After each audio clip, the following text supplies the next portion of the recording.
모든 지킬 만한 것 중에 더욱 내 마음을 지키라. 생명의 근원이 이에서 남이니라. 아멘. 여러분, 제가 뉴욕에서 살 때 교회에 매일 새벽 5시쯤에 새벽 기도를 나간 적이 있습니다. 그러면 그때마다 매일 동일한 시간에 뇌졸중으로 잘 걷지도 못하고 절뚝절뚝거리면서 발을 질질 끌면서 걷고 계시는 한 5, 60대 정도 돼 보이는 어르신 한 분이 계셨습니다. 그런데 그렇게 몇 달이 지났을까요? 잘 걷지도 못하던 분이 점점 일반 사람처럼 걷기 시작했습니다. 그리고 나중에는 달리는 모습도 보게 되었습니다. 여러분, 이분은 무슨 특별한 능력이 있거나 뛰어난 신체를 소유한 분이 아니었습니다. 딱 봐도 일반 사람보다 약해 보이시고 그저 일반 사람과 별로 다를 것이 없는 그런 사람이었습니다. 하지만 이분이 다시 건강해질 수 있었던 비결은 다른 것보다 자신의 몸이 건강해질 수 있다는 그 마음을 가지고 꾸준히 운동을 한 것에 있었습니다. 끝까지 꺾이지 않는 그 마음을 가지고 노력해서 보통 사람처럼 다시 뛰고 걷게 된 것입니다. 여러분, 사람의 마음의 힘은 무엇이든 이루는 힘을 갖고 있습니다. 그래서 세상 말에도 무엇이든 사람 마음 먹기 나름이다 라고 말합니다. 사람에겐 그만큼 마음이라는 것이 중요합니다. 사람이 병이 생기는 것도 마음에서부터 병이 시작되는 것이고 행복도 마음에서 결판이 납니다. 우리는 마음에 드는 사람과는 몇 시간을 함께해도 즐겁지만 우리 마음에 불편한 사람과는 단 1분만 같이 있어도 불편합니다. 노방전도를 나가신 분들은 잘 아시겠지만 왜 전도지를 나눠주다 보면 정말 다양한 사람들의 반응을 볼 수가 있습니다. 그리고 그 사람들의 태도와 반응으로 인해 우리의 마음도 기쁠 때가 있고 슬플 때가 있습니다. 예를 들어 어떤 사람은 전도지를 주면 그냥 위아래 이렇게 쳐다보고 아무 말도 안 하고 가는 사람이 있고, 또 어떤 사람은 전도지를 주면 괜찮습니다 라고 친절하게 거절하는 사람들도 있습니다. 그런데 마지막으로 어떤 사람은 전도지를 주면 정말 얼굴에 대고 막 욕을 하고 거절하고 가는 사람들도 있습니다. 정말 이제 기쁜 마음으로 전도하러 나갔어도 그 사람의 태도로 인해 우리의 마음이 좋았다 나쁘다 할 때가 있습니다. 이렇듯 여러분, 사람의 마음에는 힘이 있습니다. 단지 우리의 문제는 이 마음을 날마다 상황과 환경에서 지키고 가꾸고 유지하는 것이 참 어렵다라는 것입니다. 오늘 본문 말씀에선 모든 지킬 만한 것보다 더욱 내 마음을 지키라. 생명의 근원이 이에서 남이니라 라고 말씀하십니다. 그런데 오늘 본문 말씀에 모든 지킬 만한 것, 다시 말해 이 땅에 살면서 지킬 만한 것들이 이 마음 외에도 많이 있다고 말씀하고 계십니다. 예를 들어 누군가는 이 땅에 살면서 마음보다 가족을, 또 가족보다는 자신의 재산을, 그리고 자신의 재산보다도 친구들을 지키고 싶어하는 사람들이 있습니다. 그러나 우리 하나님께서는 오늘 우리에게 이 수많은 지킬 만한 것들 중에 우리의 마음을 지키라고 말씀하고 계십니다. 여러분은 어떻습니까? 과연 정말 마음을 잘 지키고 계십니까? 우리는 살면서 마음을 지켜야 한다는 말은 정말 많이 듣습니다. 그렇지 않습니까? 하지만 눈에 보이지 않는 게 우리의 마음인지라 우리 마음을 잘 지키지 못할 때가 많이 있습니다. 오히려 우리는 보이는 것에 더 집중되어 마음에 대해선 무지할 때가 많이 있습니다. 물론 세상 사람들도 마찬가지입니다. 예전에 한 TV 프로그램에서 어떤 유명한 배우 하나가 나왔는데, 그 배우는 자신이 외출할 때 머리 스타일이 마음에 안 들면 마음에 들 때까지 계속 감았다고 합니다. 그런데 하루는 약속이 있는데 그날은 너무 머리가 마음에 안 들어서 최대 7번까지 머리를 감고 약속에 늦었다고 합니다. 이렇게 사람은 믿는 사람이나 믿지 않는 사람이나 자신의 마음보다는 겉모습을 더 많이 신경 씁니다. 우리 믿는 사람들도 마찬가지입니다. 우리도 매번 마음에 대한 설교를 듣고 마음에 대한 말씀을 묵상합니다. 그러나 우리도 항상 사람들이 나의 겉모습을 어떻게 볼까? 나를 어떻게 생각할까라는 고민만 합니다. 그래서 때론 교회에 나오면서도 부부끼리 싸움을 하고 자식과 부모가 다투기도 하고 그러지만 막상 교회에 와서는 아무렇지도 않은 것처럼 예배를 드립니다. 내 마음은 분명히 하나님이 받으실 만한 준비가 되어 있지 않은데도 불구하고 우리는 교회에 와서 앉아서 예배를, 아니 종교의식을 행하고 있습니다. 여러분, 하나님은 사람의 마음을 보십니다. 그러나 정작 우리는 마음을 가꾸는데 소홀합니다. 이렇게 세상 사람들처럼 교인들도 다 자신의 마음은 별로 신경 쓰지 않고 살아가고 있습니다. 하지만 여러분, 만일 사람의 속마음을 모두가 들여다볼 수 있다면 어떨 것 같습니까?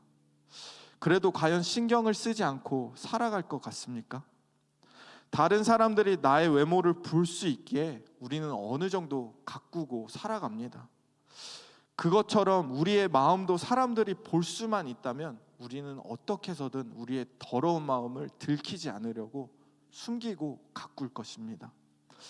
그러나 여러분, 많은 사람들이 이 보이지 않는 이 마음을 숨기는 것에 너무나 익숙해져 있습니다. 하지만 여러분, 우리 믿는 사람들은 무엇보다도 마음을 숨기는 것에 익숙해지면 안 됩니다. 우리는 우리 마음을 드러내고 하나님께서 나의 모든 것을, 내 마음까지도 다 들여다보신다는 것을 알고 기억하고 살아가야 합니다. 그래야만 다른 이웃들 앞에서도 우리는 솔직한 마음으로 다가갈 수 있습니다. 한때 한국에서 유명했던 일본말 중에 히키코모리라는 말이 있습니다. 이 히키코모리를 한국말로 번역해보면 은둔형 외톨이라는 말입니다. 쉽게 말해 방에 틀어박혀서 나오지 않는 사람들을 말합니다. 그런데 여러분, 이 히키코모리들과 대화를 나누어 보면 다들 하나같이 마음이 무너진 사람들입니다. 누군가에게 마음을 줬는데 상처를 받아서 그것을 회복하지 못하고 방에 틀어박혀 있는 사람들입니다. 예전에 제가 알던 분도 히키코모리였던 사람이 있습니다. 그런데 이분은 스스로 목숨을 끊었습니다. 나이가 좀 있긴 하셨는데 퇴직한 지 4년 정도가 되셨고 목숨을 끊기 한 2, 3년 전부터 심하게 우울증이 찾아오면서 결국엔 극도로 약해진 이 마음을 지키지 못하고 스스로 생명줄을 놓고 말았습니다. 여러분, 우리는 우리 마음에 무엇이 있는지 날마다 들여다보아야 합니다. 결코 보이지 않는다고 해서 무시하는 것이 아니라 우리는 날마다 하나님의 말씀으로 나는 무엇을 생각하고 마음에 품고 살아가고 있는지를 돌아봐야 합니다. 그래야지만 우리의 인생도 무너지지 않게 되는 것입니다. 여러분, 왜 하나님께서는 우리에게 지킬 만한 것 중에 더욱 내 마음을 지키라고 말씀하셨습니까? 그 이유는 다른 것이 아닙니다. 우리의 마음에 생명이 있기 때문입니다. 우리는 우리의 마음에 생명이 있다는 것을 기억하고 살아가야 합니다. 우리가 자는 말씀에 만일 내 오른 눈이 실족하게 하거든 빼버리라 라는 말씀이 있습니다. 이것은 매우 극단적이면서도 과격한 말씀입니다. 그런데 여러분, 이 말씀이 과연 실제로 손을 찢고 눈을 빼고 가슴을 도려내라는 말씀일까요? 아닙니다. 실제로 그렇게 한다고 해도 우리의 두 눈과 양팔과 다리를 다 찍어내도 우리의 죄의 문제는 전혀 해결되지 않을 것입니다. 그만큼 우리의 죄는 끝이 없습니다. 그래서 주님은 그런 뜻으로 우리에게 하신 말씀이 아닙니다. 다만 주님의 말씀은 나의 손과 나의 발을 범죄하게 하는 이 근본적인 원인, 동기, 즉 우리 마음의 악한 생각들을 단호하게 제거하라는 말씀입니다. 마치 도끼로 손발을 자르듯이 마음을 잘 지키고 단속하라고 우리에게 말씀하고 계신 것입니다. 여러분, 우리 마음 안에 있는 것은 숨기면 숨길수록 죄는 깊어지고 병은 악화됩니다. 그러나 우리의 마음을 잘 지켜낼 땐 아무리 힘들고 어려운 상황과 환경 가운데서도 우리는 이겨낼 수 있습니다. 여러분, 우리 인간이 무너지는 때는 다른 때가 아닙니다. 우리의 마음이 무너질 때 우리의 삶도 무너지는 것입니다. 기도해 보신 분들은 잘 아시겠지만 기도도 마음이 올바로 서야 할 수 있습니다. 우리의 마음을 다해 솔직하게 기도해야 기도도 잘 되는 것입니다. 계속해서 내 안에 있는 비밀들을 더 숨기고 덮으려고 하면 오히려 기도가 되지 않습니다.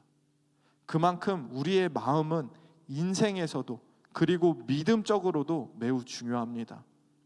그렇다면 여러분, 우리의 마음을 지키는 방법이 무엇이 있겠습니까? 먼저 우리의 마음을 지키는 방법 첫 번째는 바로 우리 안에 들어오는 이 생각을 잘 다스려야 합니다. 여러분, 사람은 하루에 수많은 생각을 하면서 살아갑니다.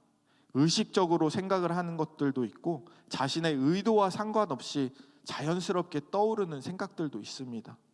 그리고 어떤 통계에 따르면 건강한 사람이라면 하루 종일 수면 시간을 제외하고는 약 6,000번 정도 생각을 한다고 합니다. 그렇기 때문에 우리는 날마다 마음을 지키기 위해선 이 생각을 다스리는 것이 정말 중요합니다.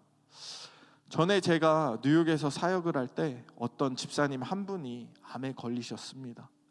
그런데 이분은 다행히 빨리 암을 발견해서 간단한 시술로 이 암을 제거할 수가 있었습니다. 그런데 문제는 이 집사님이 암에 걸렸다는 의사의 말을 듣고 집에 가서 방에 틀어박혀 암에 대한 정보들을 인터넷에서 찾아보는 데서부터 시작됐습니다. 그리고 그렇게 며칠이 지났을까요? 이 집사님이 찾아본 그 암에 대한 정보로 인해 점점 생각이 많아지면서 걱정과 근심이 가득해지고 방에서 나오지 않기 시작했습니다. 그리고 시술 받을 날짜가 되기도 전에 갑자기 몸이 훨씬 안 좋아져서 병원에 다시 찾아갔습니다. 그런데 검사 결과 그 별로 한 2-3주밖에 지나지 않았는데 그 조그맸던 그 암덩어리가 온몸에 퍼져버린 것입니다. 정말 아무것도 아닌 시술로 끝날 수 있었던 암이 오히려 집사님의 이 깊은 생각으로 인해 마음이 무너지면서 온 몸으로 이 암이 퍼져버리게 되었습니다. 이처럼 여러분, 우리는 생각을 잘 다스려야 합니다. 우리가 생각을 해도 매일 우울하고 나쁜 생각을 하면서 쉬도 때도 없이 이런 생각들만 한다면 우리의 몸을 망칠 뿐만 아니라 우리의 삶에도 좋지 않은 영향을 끼치게 됩니다. 영적인 삶도 마찬가지입니다. 요한복음 13장 2절에 보면 마귀가 벌써 시몬의 아들 가룟 유다의 마음에 예수를 팔려는 생각을 넣었더라 라고 말씀하고 있습니다. 여러분, 예수님의 제자였던 가룟 유다도 자신의 생각을 지키지 못해서 예수님을 팔아넘겼습니다. 그는 날마다 돈, 물질, 명예에 대한 생각뿐이 없었고 결국 그 만몬의 마음을 빼앗겨 버렸습니다. 오늘날 사탄이 우리에게 사용하는 그 공격 방식도 똑같습니다. 바로 생각입니다. 마귀는 우리에게 항상 먼저 악한 생각을 심어 넣습니다. 그리고 그 마음의 생각을 행동으로 옮기도록 계속해서 부추깁니다. 마태복음 13장에 보면 가라지 비유에 대해 종들이 묻습니다. 밭에 좋은 씨앗을 뿌렸는데 어디서 이 가라지가 생겼습니까? 라고 묻자 예수님께서는 너희가 잘 때 원수들이 심어놓고 갔다 라고 말씀하십니다. 그리고 그 원수가 마귀라고 합니다. 여러분, 잘 때, 잠들어 있을 때, 즉 우리가 영적으로 깨어있지 못하고 우리의 생각과 마음을 지키지 않을 때 마귀는 날마다 우리에게 이런 생각들을 심어 넣는다라는 것입니다. 이렇게 사탄은 날마다 우리에게 죄의 생각들을 심어 넣습니다. 그리고 날마다 우리에게 심어 놓는 이 생각들은 우리는 쉽게 이겨낼 수 없습니다. 그러나 여러분, 이사야서 26장 3절의 말씀에 기록하기를 주께서 심지가 견고한 자를 평강하고 평강하도록 지키시리니 이는 그가 주를 신뢰함이니이다 라고 하십니다. 여기서 심지가 견고한 자라는 것은 바로 올바른 생각을 하는 사람을 말합니다. 즉 올바른 생각이란 날마다 주님을 의지하고 신뢰하면서 주야로 주님의 말씀을 묵상하는 자를 이야기하고 있는 것입니다. 여러분, 제가 가장 좋아하는 인도 속담 중에 코끼리는 코만 들어가면 다다라는 속담이 있습니다. 코끼리는 자신의 코만 그 입구로 들어갈 수 있으면 그 문틈이 작던 크던 생각하지 않고 그 큰 몸집으로 문을 부수고라도 들어간다라는 것입니다. 우리의 생각이 이렇습니다. 우리의 생각에 나쁜 생각이 들어오기 전에 우리는 그 생각을 잘라내야 합니다. 미워하라는 생각, 시기하라는 생각이 우리의 마음을 장악하기 전에 우리는 그 생각들을 잘라내야 합니다. 그렇지 않으면 그 나쁜 생각이 우리의 마음을 장악하게 될 것입니다. 성도 여러분, 날마다 우리에게 들어오는 생각은 어떻게 할 수 있는 것은 아닙니다. 그렇지만 그 가운데서도 우리는 하나님을 의지하고 하나님이 원하시는 생각을 날마다 하면서 우리의 마음을 잘 다스려야 할 줄 믿으시길 바랍니다. 그리고 또 우리의 마음을 지키는 또 하나의 방법은 바로 기도와 간구로 지키는 것입니다. 여러분, 우리는 믿는다라고 말은 잘하지만 무엇을 믿고 무엇을 위해 기도해야 하는지 잘 모를 때가 많이 있습니다.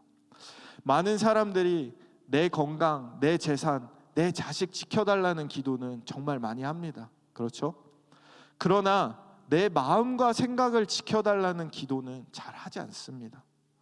앞에서 말한 것처럼 사람들은 자신의 마음을 잘 보지 못해서 마음에 대해 기도하지 않고 또 자신의 생각을 자신 뜻대로 사용하고 싶어서 그 생각과 마음을 하나님께 맡기지 못할 때가 많이 있습니다. 그러나 여러분, 빌립보서 4장 6절 7절에서는 이렇게 기록하고 있습니다.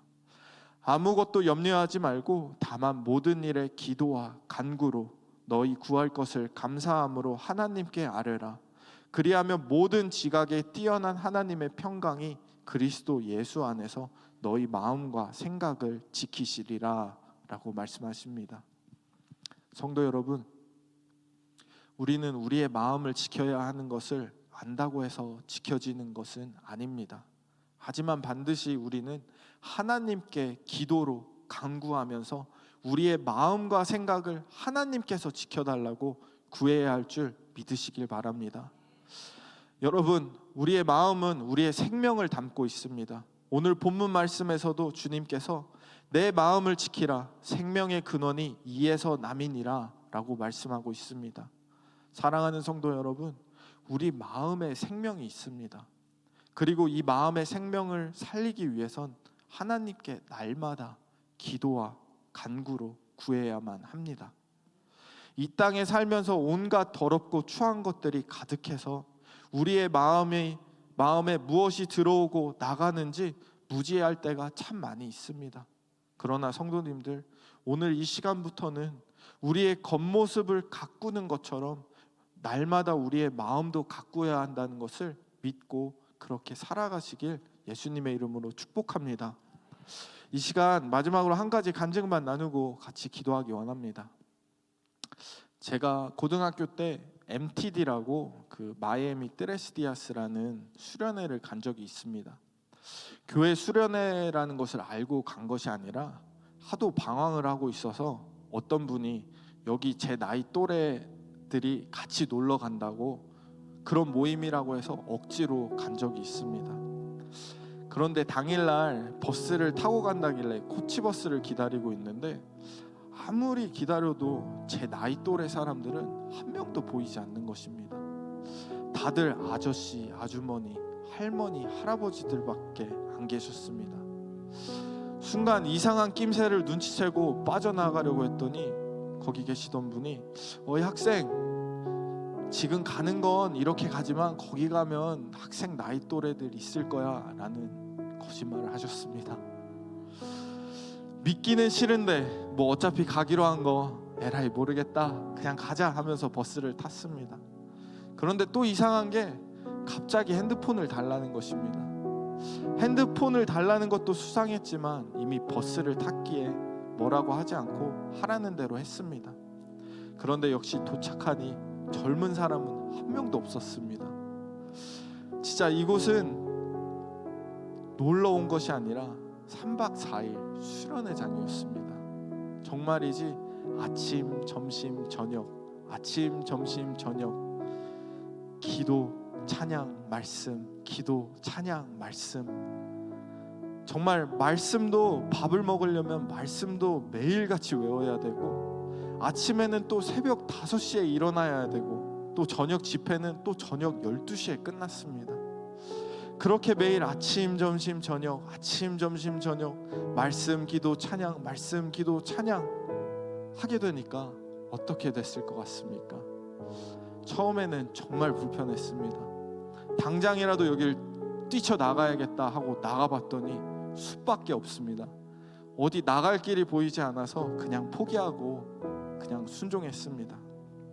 그런데 그렇게 시간이 지나고 나니 오히려 정말 회복이 되는 게 느껴졌습니다. 삶에 아무런 의미가 없이 살아가던 그때에 하나님의 말씀이 내 안에 들어오기 시작하고, 또 찬양을 부르니 간절히 주님을 부르짖고 기도하게 되었습니다. 제 마음에 공허하고 허무하고 무력했던 그 삶들이 어느 순간 사라지게 되고, 하나님을 위해 또 하나님의 뜻대로 살아가야겠다라는 그 결심이 다시 한번 제 마음속에 들어오기 시작했습니다. 그런데 그 집회가 다 끝나고 한 사람씩 나와서 간증을 하는데 어떤 목사님이 나오셨습니다. 처음엔 이분이 목사님이신지도 몰랐습니다. 왜냐하면 처음 이 목사님의 얼굴을 봤을 땐 와, 정말 험악하게 생기셨다라는 말밖에 안 나왔습니다. 그런데 그 수련회가 끝나고 나니까 그 어두워져 보였던 그 얼굴이 환하게 빛이 나 보였습니다. 그분이 앞에 나와서 이야기하시기를 본인은 미국 중부 지역에서 목회를 하는 사람이라고 말했습니다. 그러면서 자기는 원래 사람을 죽이려고 했다고 말했습니다. 그래서 무슨 일인가 잘 들어보니 이 목사님의 사역이 점점 커지면서 더 이상은 혼자 할 수 없겠다라고 생각을 해서 자신의 친동생을 불렀다고 합니다. 그런데 문제는 거기서부터 시작됐습니다. 자신의 동생이 오고부터 점점 사모님이 외국 사람이었는데 점점 자기 아내랑 붙어있는 순간들을 자주 목격하게 되었다고 합니다. 그런데 아니나 다를까 자기의 미국 아내랑 동생이 바람이 나버린 것입니다. 그리고 그것을 목격하고 너무나 충격에 빠진 나머지 둘 다 죽이고 자기도 자살해야겠다라는 결단을 했었다고 합니다. 그렇게 준비를 하고 있는데 어떤 눈치 없는 집사님이 집에 오셔서 배를 막 누르시면서 목사님 정말 좋은 수련회가 있는데 거기 좀 같이 가보셨으면 좋겠다고 사정 하시면서 목사님이 괜찮다고 해야 나중에 내 가족들도 데려갈 수 있으니까 꼭 좀 같이 가달라고 하셔서 너무 간곡한 간청에 그냥 그 부탁을 들어드렸다고 합니다. 그래서 어쩔 수 없이 오게 됐고, 그런데 그렇게 하루 이틀이 지났을까요? 하나님의 말씀과 찬양과 이 기도가 이 목사님의 마음에 들어오기 시작했다고 합니다. 좌절감과 배신감으로 무너져 버렸던 마음들이 점점 이 예배로, 말씀과 찬양으로, 그리고 기도로 회복되기 시작했다고 합니다. 동생과 아내를 미워해 죽여버리려고 했던 그 생각과 그 마음이 점점 사라지기 시작하고 그들을 용서하기로 결정하게 되었다고 나와서 간증을 하셨습니다. 사랑하는 성도 여러분, 우리의 마음은 날마다 하나님으로 채워져야 합니다. 이 간증에 나온 목사님처럼 극도로 좌절된 그 어떤 마음도 하나님이 임하시면 회복될 수 있습니다. 사랑하는 성도 여러분, 오늘도 여러분의 마음엔 무엇을 담고 계십니까? 성도님들, 정말 우리 마음에 들어오는 그 미움, 시기, 질투들 다 받아들이지 마시고 말씀으로 잘 분별하셔서 내가 잘라내야 할 것들은 잘라내면서 오직 하나님의 말씀을 순종함으로써 말미암아 하나님을 우리의 마음 안에 채우시길 소망합니다. 그래서 그 어떤 상황과 환경에서도 마음을 빼앗기지 않는 저와 우리 함께 지어져가는 교회 성도님들 다 되시길 예수님의 이름으로 축복합니다.